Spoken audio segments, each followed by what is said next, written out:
The next night, the air felt extra quiet. Emily brushed her teeth, put on her pajamas, and climbed into bed just like always. The little round clock hung on the wall, calm and ordinary. Tick, tock, tick, tock.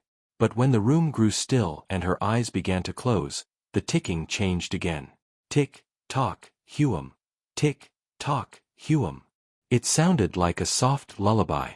The tiny painted stars around the clock started glowing one by one.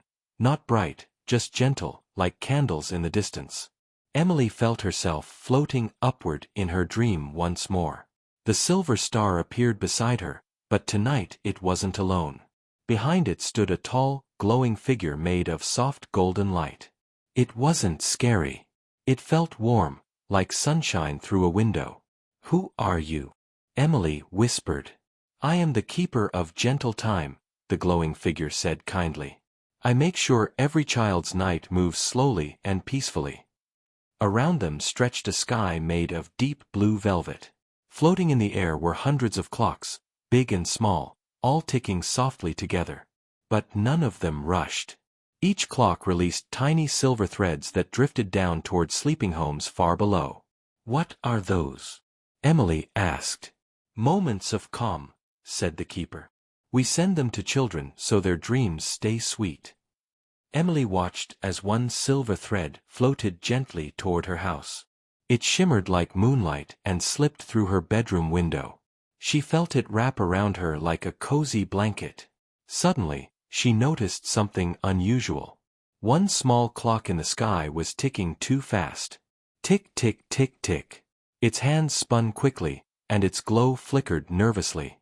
Emily's heart felt a tiny flutter of worry. "That clock belongs to someone who had a busy day," the keeper explained softly.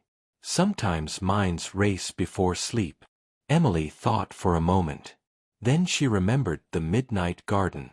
She cupped her hands and imagined one of the glowing flowers opening gently. A soft pink light bloomed in her palms. She blew on it carefully. The pink light floated through the air and wrapped around the fast-ticking clock. Slowly, tick, tick, tick, tock. The spinning hands began to slow. The flickering glow steadied. The sky grew peaceful again.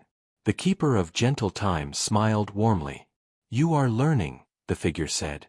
"Kind thoughts can calm even the fastest clock." The silver star twinkled proudly beside her. The velvet sky began to fade into mist, and the floating clocks drifted farther away. "Remember," whispered the keeper, "time at night is soft. There is nowhere to hurry." Emily felt herself gently sinking back toward her bed. The glowing sky disappeared. The walls of her room returned. The small round clock hung quietly on the wall. Tick, tock, tick, tock. Steady, calm, safe. Emily turned slightly in her sleep, her breathing slow and even. And high above, in a sky full of gentle time, the keeper watched over the night, making sure every tick carried peace. Soon, Emily drifted deeper into the softest dreams of all. On the fourth night, something felt different. Emily finished her bedtime routine and climbed into her warm bed. The little round clock on her wall looked the same as always, silver hands, tiny painted stars around the edge.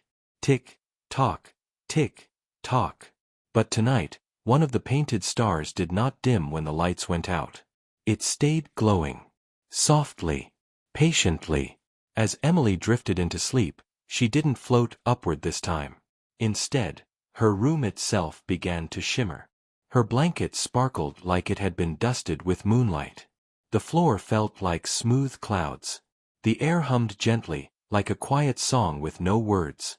The glowing star slowly lifted off the clock and floated down beside her. But instead of leading her away, it hovered close to her heart. "Tonight," the star whispered, "you don't need to travel. The magic is already here." Emily looked around. Her bookshelf glowed faintly. Her curtains moved as if breathing slowly. Even her pillow felt extra soft and warm. Suddenly, she heard a tiny sigh. It came from under her bed. Not a scary sigh. A sleepy one. Emily peeked over the edge and saw a tiny creature made of soft gray mist. It had droopy eyes and little round shoulders. I am a worry puff, it mumbled quietly. I hide when children think too much before sleep. Emily tilted her head. The worry puff wasn't frightening, just tired. It's okay, Emily said gently. You can rest. The glowing star beside her brightened, spreading a warm silver light across the room. Emily remembered the keeper's words. Kind thoughts can calm even the fastest clock. She took a slow breath in, then a slow breath out. The silver light moved with her breathing, in and out, in and out. The worry puff began to shrink. Its droopy shoulders lifted slightly. It yawned. Then, with one tiny sparkle, it turned into a soft puff of glowing dust that drifted upward and settled back into the clock. Tick, tock. Steady again.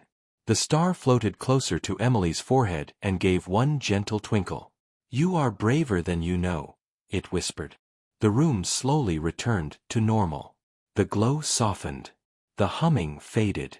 The little painted star drifted back into its place on the clock, blending in with the others. Now all the stars looked still and quiet again. Emily rolled onto her side and hugged her pillow. She felt lighter, calmer, stronger. The clock ticked softly on the wall. Tick, tock, tick, tock. No rushing. No worries. Just gentle time moving